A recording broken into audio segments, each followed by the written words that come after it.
So if you look at this chord and you happen to know your shit, and you do really need to know your shit in order to understand inversions, you need to know that this is C, G, B, and E, that this is 1, 5, 7, and 3, and it can't be taking you 10 minutes to figure out what notes you're playing.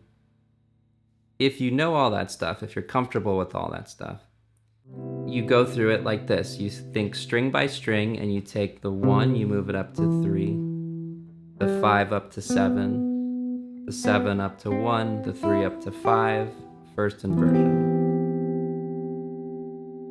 Then the 3 moves up to 5, the 7 up to 1, the 1 up to 3, the 5 up to 7, second inversion.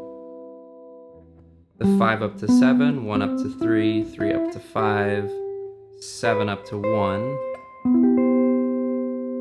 third inversion, and then finally the 7 up to 1, 3 up to 5, 5 up to 7, and 1 up to 3. And we're back to our original voicing, but we're up 1 octave.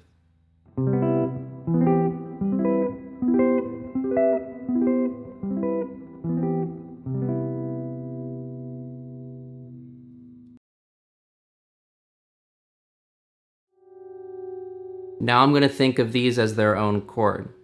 And then I'm going to find the inversions of this shape and layer that on top of everything else. So now I'm imagining this as 1, 3, and 4. The 1 goes to 3, the 3 goes to 4, the 4 goes to 1. First inversion of those notes. Then the 3 goes to 4, the 4 goes to 1, and the 1 goes to 3. The second inversion.